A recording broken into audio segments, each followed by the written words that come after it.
So, welcome everybody, and welcome to you, especially Martin. And thanks for agreeing to be interviewed. It's lovely to have you, and you have interesting things to say about your life. So, just to start off, our first question would be: just tell us a little bit about yourself, Martin. Well, first of all, thank you, Father John. Thank you for the invitation. I'm flattered. A little bit about myself. I'm one of 7 children born to James Peyton of Clonenra and the attractive Peyton, Lee Tunney from Lamada Joyce, both townlands here in Calassar, and not a million miles away from Very here. close, very close, yeah.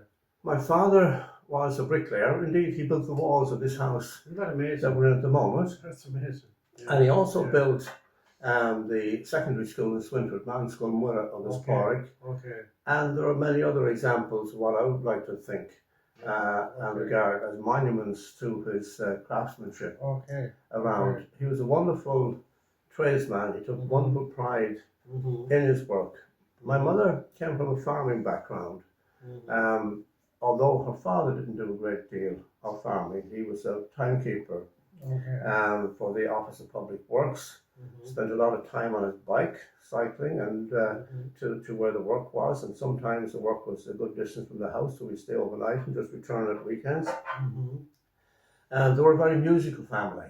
And my mother was a wonderful singer and very much part of the choir here. She was, and she was a tremendous voice. Everybody would say that about her. Yeah, Tremendous voice. She loved to sing. Yeah. And she was an exceptionally good singer. When the, not exclusively, but mainly my father in his prime years, he spent them in the British Midlands, In England, where many of my other relatives were indeed. And when the war ended in 1945, my mother joined him over there, and that's where I was born, in England. in Birmingham. The exact place was Heathfield Road, Handsworth. Okay. And we lived in Edgbaston, not too far from the famous cricket ground. Okay. Now, in the early 50s, the farm was getting a bit too much for my grandparents, and so it fell to my father James. And so in the spring of 1953, we all returned home to Clonenra, and it's where I was raised, and it's where I'm living now. It's always farm life, as you would know, is a busy life. I've always kept very, very active. Worked both not just on the farm, but with his children. We're married to Maria. Maria also, coincidentally, was born in England, but my old father and Tipperary mother. And I have to say I hit the jackpot there. And we had 5 wonderful children, and thank God they're all brilliantly healthy and they're out there in the community making a contribution. But I've always been involved. I worked off the farm at various things,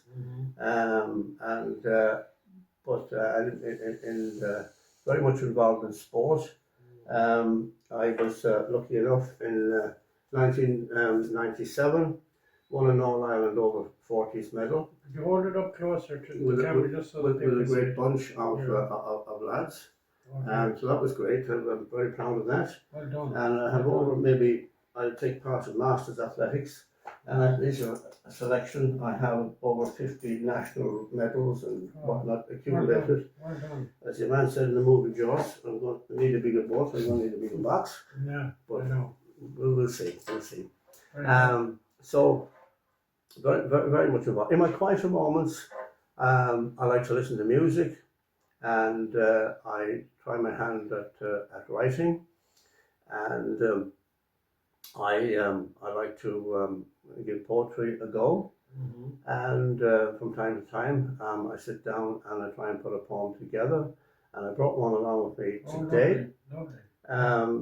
Now, I'm not going to read it all because it's quite a lengthy poem, and the reason why I wrote this particular one was I was very concerned, and am concerned, about the drift from rural Ireland and the rush to urbanisation, which is not just an Irish problem but a worldwide problem. It's everywhere, yeah. But to my mind, if we were to lose these rural areas, we would be losing a priceless asset, because these places like Colossar and around, they produce the finest of people. And people have proven that again and again. They can go around the world, they've gone to many, many places. That's right. And they have distinguished themselves They have and made a yeah. wonderful contribution. So I was concerned about that. And so this is that's the theme of this poem. I'll just read the first and the last stanza. Well done. It's called Footsteps Through Mayo Fields. Whose footsteps will thread these Mayo fields in future times, and labour and toil until that church bell chimes? Who will marvel and wonder at this diversity of nature? Will their steps be in harmony with the great originator? And within their minds and beating hearts' core, be kindled in spirit with those who have gone before. What manner of personalities, warm or cold, will look at this greenery speckled with white and gold? Green, white and gold and colours of every hue, greeting each summer and autumn's morning dew. I'll skip to the last. And again and yet again from these fields have gone woman and man, that nowhere in this world can be found better than. Some have been welcomed home at journey's end, some gone far from these fields their lives to spend, like seeds scattered and driven before a tempest, to strive, to sacrifice, to grow, to wither, all giving their best. Many to soar amidst the imposing tower and learned spire, there to bring the warmth and light of their own unique fire. For these are the fields of the farmer, the builder, the poet and the scholar, the soldier, the suffragette, the teacher, the humanitarian and the healer, the defender of the oppressed, and in many forms the artist. These and also many more have been their rich harvest. So who will be these persons who will need great resolution? For these fields in the past have known destitution. Whose footsteps will thread these Mayo fields in future times? Or is it for these very fields the church bell chimes? So that was one. Thanks, Emil. Thank you very much. That's a lovely poem. Really I said it's quite long, but we won't. Yeah, well done. We won't do that now. Well done, because it's an important thing to preserve. Yeah. You know, the rural part of Ireland, which seems to be neglected, really, which is sad. I think so. Yeah. I think so. So the next question for you is your family history. You've been here a long time in Colossar, and maybe tell us a bit about some of the history going back a bit further than you have gone already. I know you mentioned your father and mother and that. Actually, when I started to research this, I found it incredibly interesting. First of all, the name is Peyton, which is obvious, 2 syllables, and that's it's an interesting name because the 2 syllables, Pey and Ton. Ton is actually an old Anglo-Saxon word for an enclosed dwelling place. Okay. That's where the word town comes from. Okay, and your place in England, like Everton.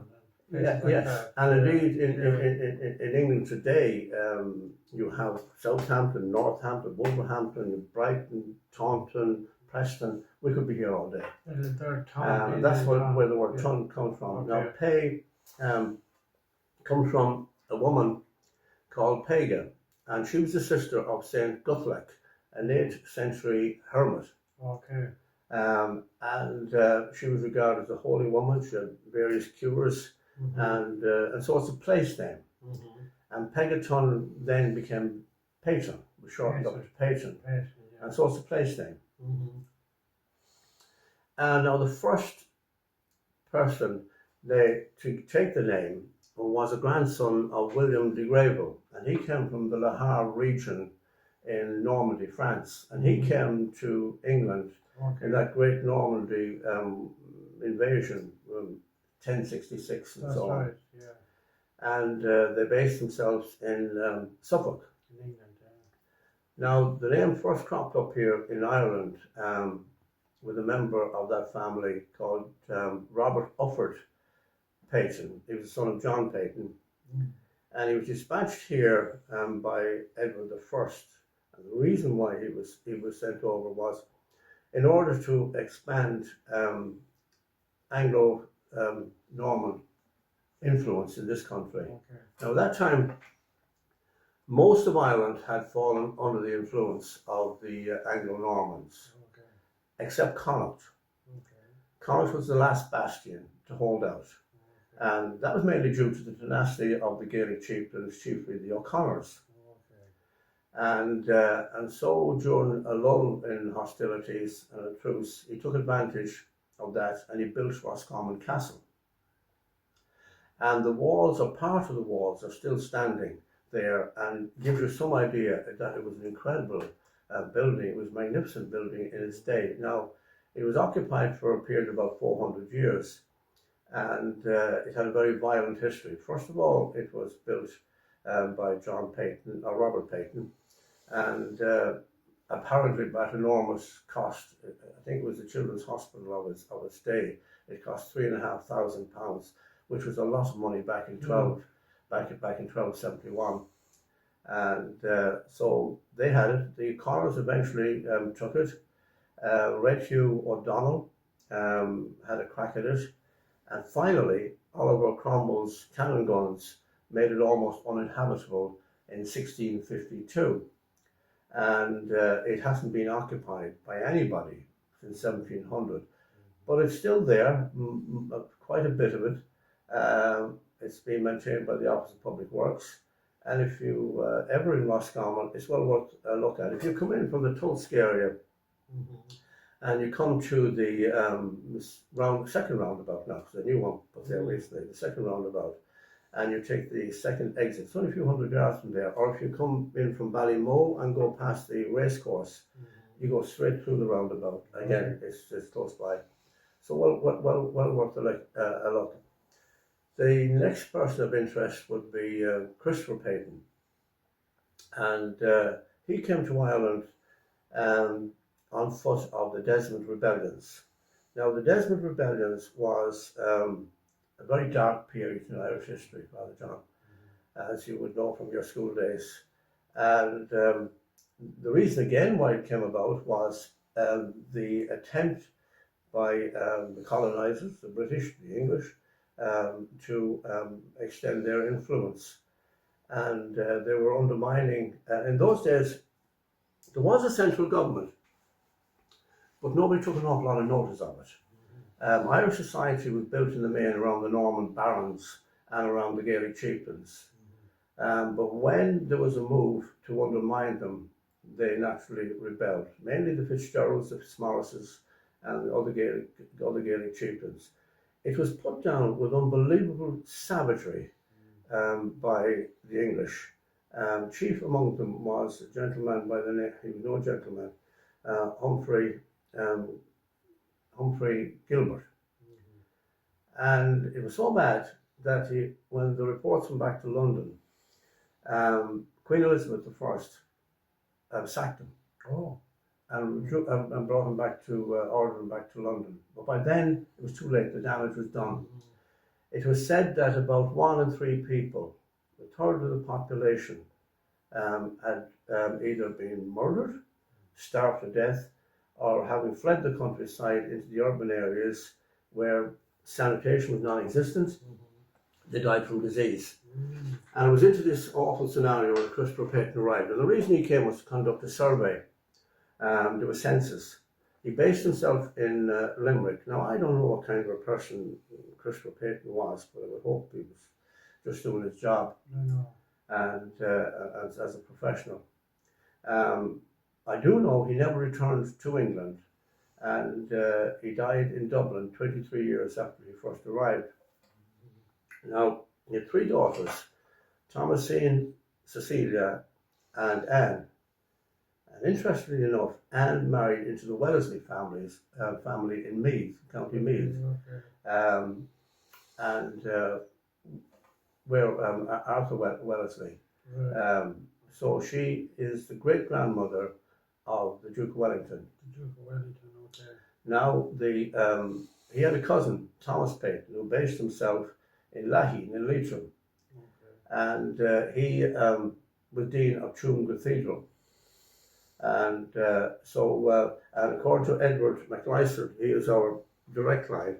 And it was interesting that when I was doing some work for the Galway Managed Tribunal, I was in Knockhouse Hotel one day, and I came on, I met this nun, she was Sister Antonia, and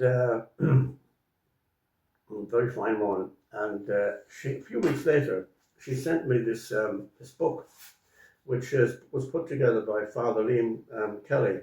He was parish priest of Kiltubret, which is where Laheen is. Okay. And he goes into some detail on the Peytons in that area. And there's a photograph actually of the house of Laheen House, Okay. where Thomas Peyton lived. Okay. It's interesting because it's like an oversized Irish cottage, and it does have a thatched roof. Now it's no longer there. There's a modern building there, and it's a big B&B, I understand.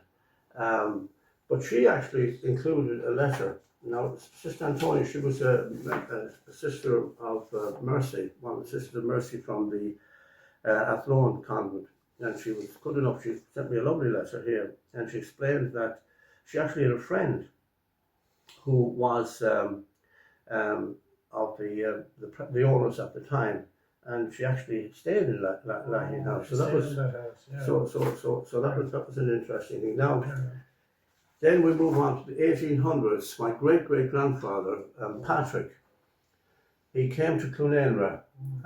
They came from the Castlebar Ballyheen region. And they came to Clunenra with his brothers William and Michael. And they came because they leased 412 acres of land from the landlord, Robert Orme. Okay. Now, Robert Orme was based down in Owenmore House in Moygowney, but he had a lot of land in Mayo and a lot of land in Calassar, indeed. Okay. And so they leased in Clunenra, or 412 acres of it. And they came there. And then, of course, came the famine in 1845.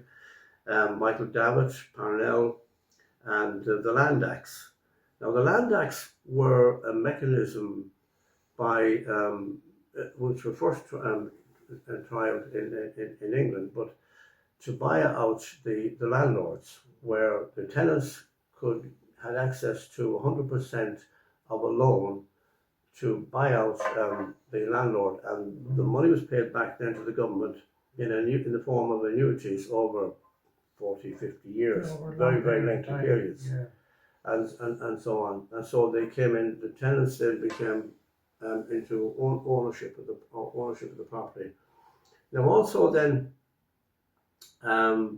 you had the area was divided up into unions, and Swinford had a union, and the unions were managed by boards of guardians. And Calassar was represented on the Swinford board of guardians by two men. One was Patrick Kane, and the other one was my great grandfather, and he was also Martin Peyton.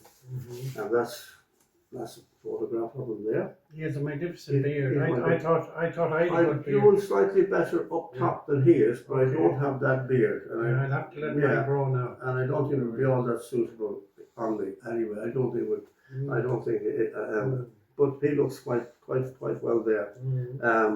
Now he was born in 1837, and he had a nice long life. He only passed on in 1919.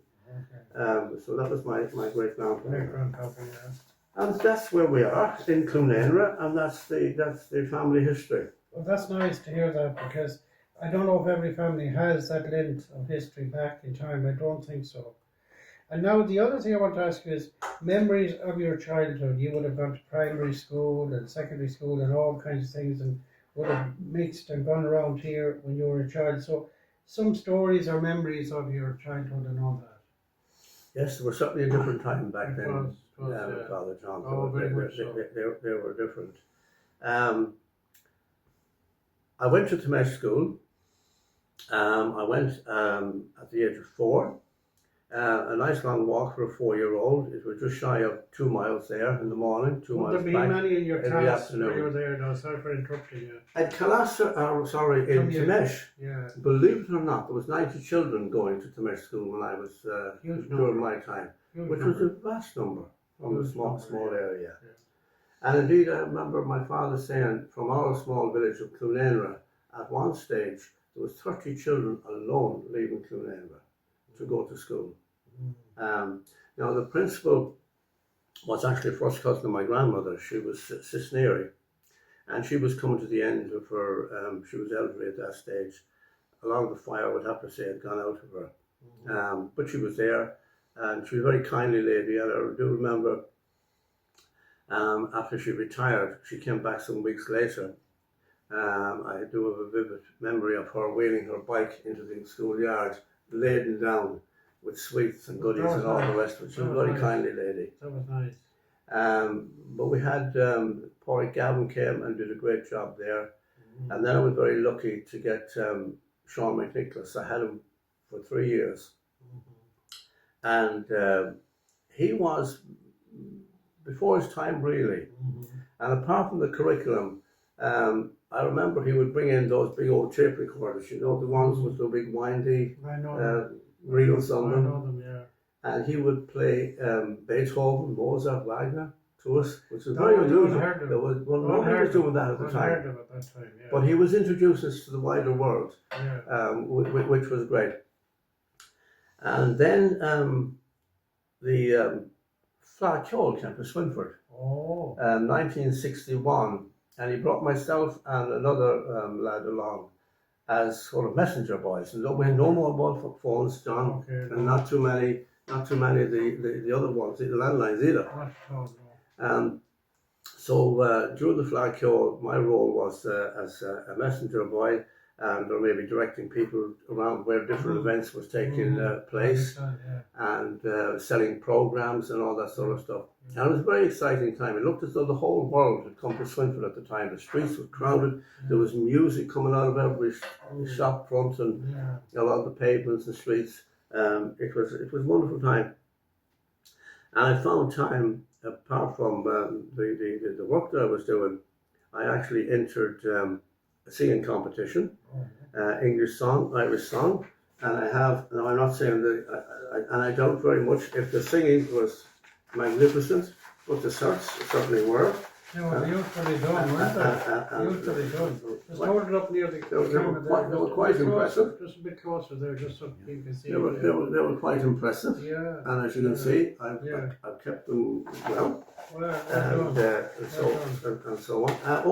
Now, they're not winners, they're for second place. Well, and it was the same person who beat me both in the English song and the Irish song. That was as a schoolboy. There was always something happening. We played a lot of handball at Clonfinish Ball Alley as well. You liked it. And there was a handball alley in Swinford as well. But Clonfinish was when we were primary level. Clonfinish was the ball alley that we used, and spent most of our Sundays there. And then secondary school, you went to secondary then. Went on to secondary school, and on the bike, 5 miles, in all weathers, and I think it was 50 in the class when we started, the year we started, in 1963. And I have to say, and I want to say this, most of the teaching staff were priests. At that time, yes, there would be. There was, I only recall 2 lay teachers. That's probably the rest were priests. And I remember Father John McLeod, Father McNicholas, Liam Swords, Father Fine, Father Cawley, and so on. Father Leonard probably came around. Monsignor Leonard, yes.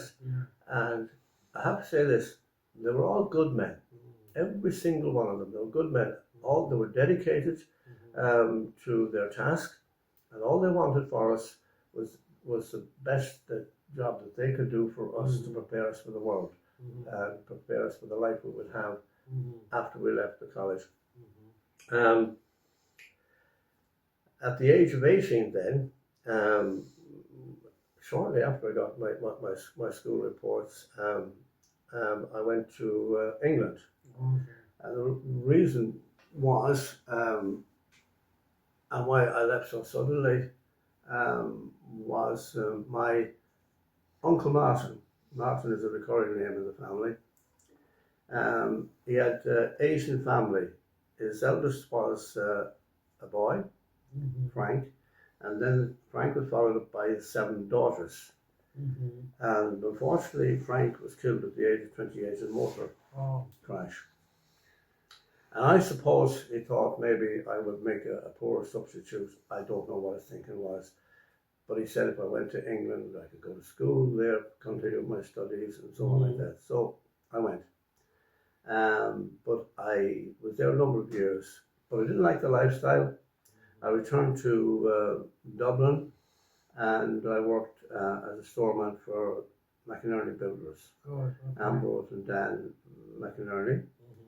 And I didn't start it as a storeman. I needed money quick, and so I went on a building site, and I was taken on. And then later on, I took a couple of promotions, which came very rapidly, and I ended up being the senior storeman in the Dublin area.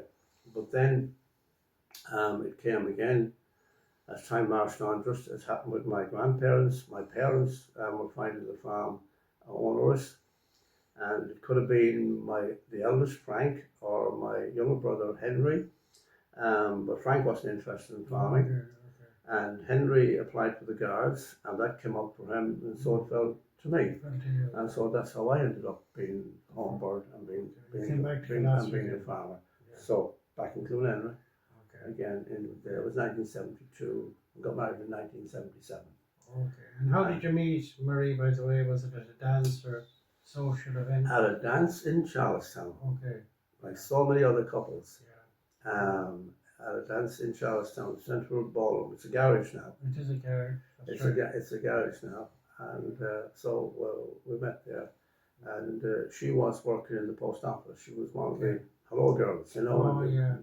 The old system where you ring up and they put the light plug in and connect it to that particular number. Right. That's what she did. That's what she did.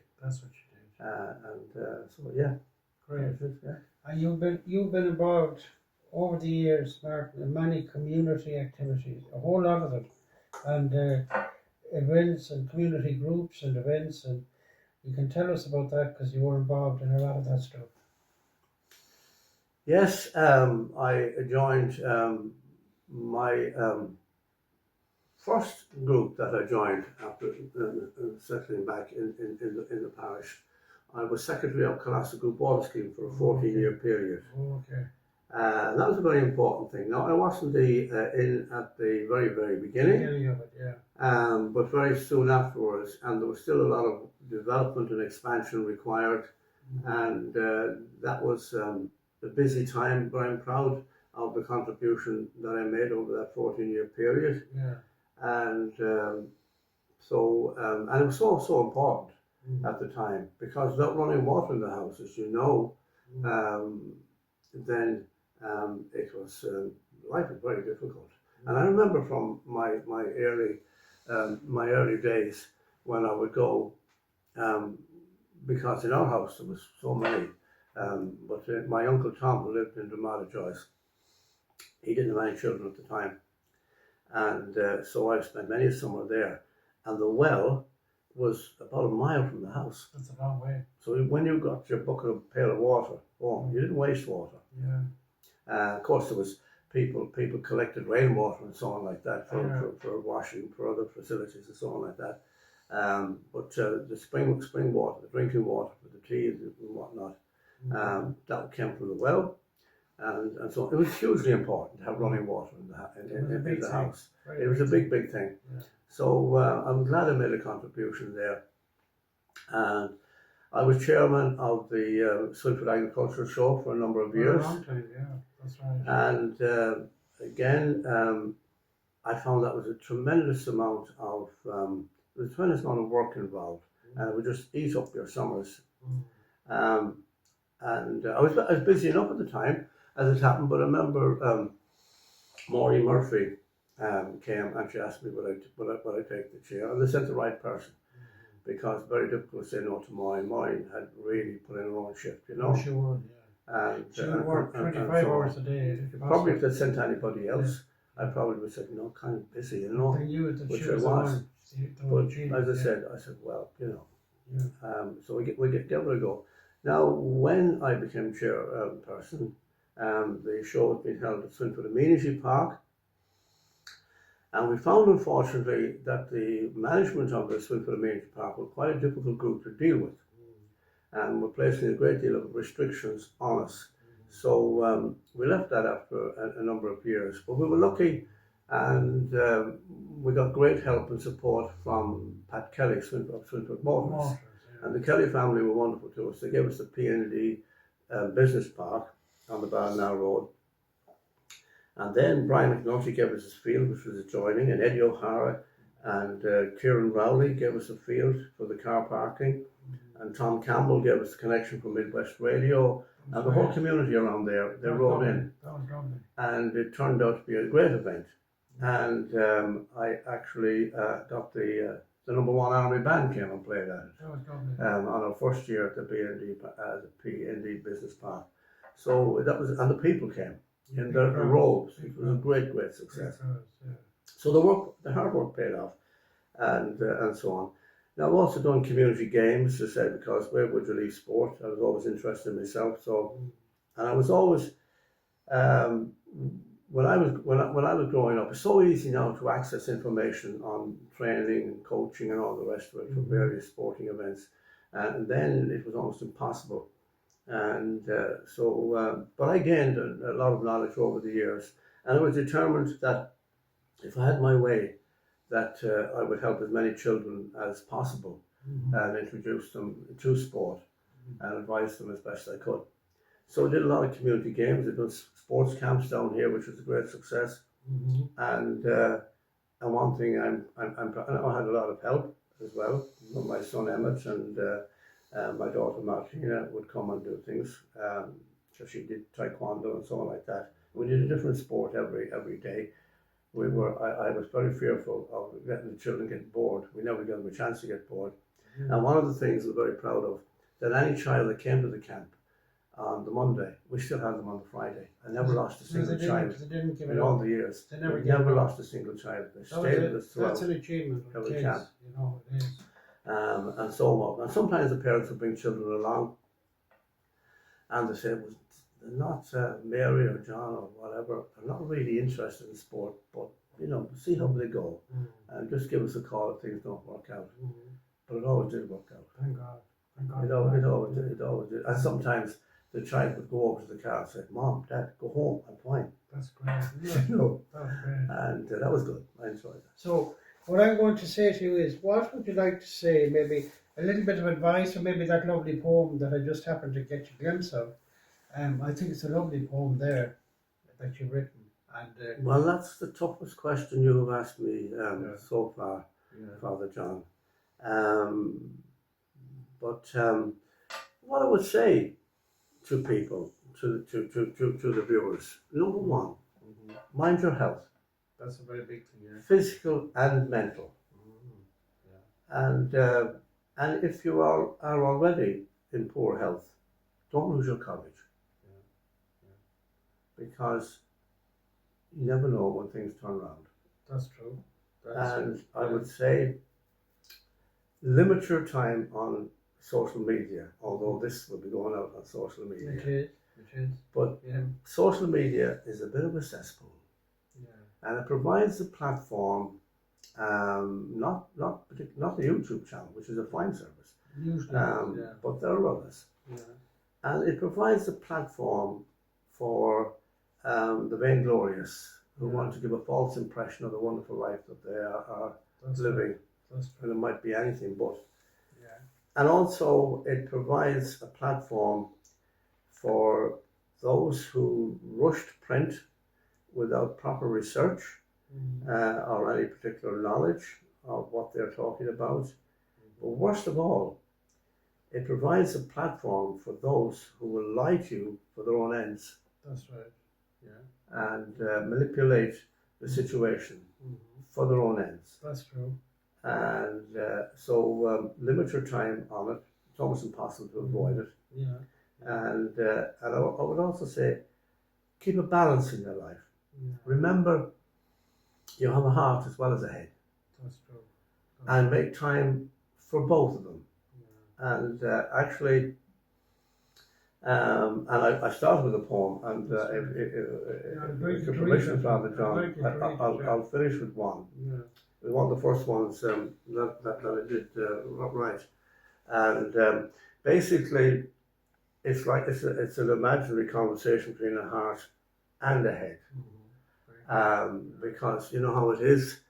The head is practical, wants to take you one other way, but maybe it's not the way you want to go. Your instincts and your heart wants you to go in another direction. Yeah. Find a balance in your life. Yeah. I call this one choices. Okay, Mark, you read it. It seems like a nice one. The heart said, I'll sing and dance. The head said, heart, no, you must wait for your chance. There's things to be done. Life's not all about fun. The heart said, tell me, head, what should I do instead? Well, came the reply, you must not waste or let time drift by. There's a question of your survival, and that's an uncertain rival. You must make your way, there's bills to pay. Then there's duty, custom, and ritual. It will be hard, but you must do it all. The heart said, head, that will be fine, you and I will make some coin. We'll learn the drills, we'll pay the bills, and duly observe those duties, customs, and rituals. The head said, heart, now take your chance. Remember how you wanted to sing and dance. The heart said, head, I do remember, and I had a chance, but each year went by as quick as a glance, and now I've reached my December. My voice is meek, and my legs are weak, and so gone is my chance to sing and dance, and head, you were wrong. I should have done it when I was strong. That's a lovely poem, isn't it? That really is. So it's lovely and it's good advice. Yeah. It's good advice because people are always putting off things, Yeah. and it's too late. So now, Martin, I just asked you about your faith. I know it means a lot to you, so you can tell us what it means to you and what your, you know, how much it means to yourself. It actually, Father John, means a great deal to me. It's because Christianity, it forms bedrock, the foundation, the core for civilized living. It's a moral compass for civilized living. Although, as a Catholic, I would take issue with the Church on some of its stance on social issues. Nevertheless, Christianity and what it has done for civilization is absolutely not lost on me. And today, there are so many people who would criticize, mock, or dismiss the Church. And I would say to them, the life that you're living, the society that you enjoy, you would not have it if it wasn't for the Church. You owe a great deal to the Church. And if you go back to the beginning and the wonderful message of Jesus Christ, which is about, basically, it's about respecting yourself, be good to your neighbour, look after your neighbour, and remember that you're only here temporarily, so you can, no matter what material gains you have, in the end, you'll be moving on. That's for sure. Yeah. And that is the fundamental message of Christianity, and it's one of kindness. And I would like somebody to tell me what is wrong with the message, which says, he who has two coats, give one to a person who doesn't have any coat. I would like somebody to tell me what is wrong with that. No, there is nothing wrong with that. But you don't have to go back to the beginning.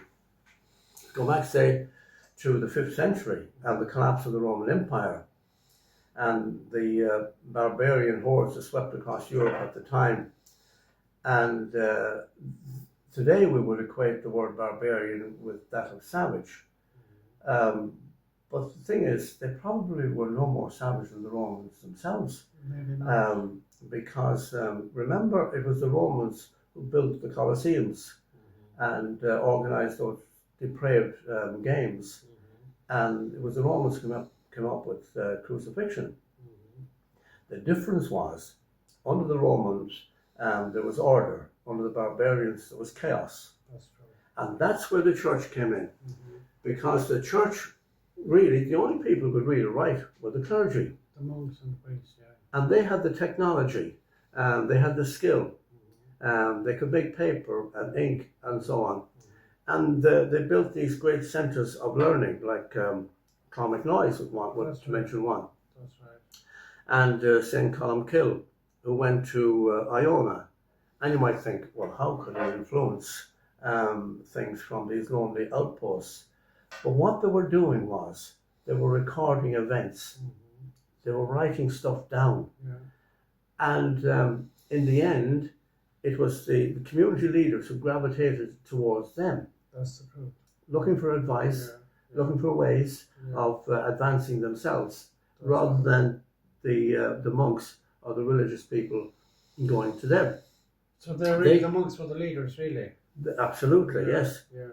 And so they had this massive civilizing effect on society. And the Irish monks in particular can claim great credit for their contribution.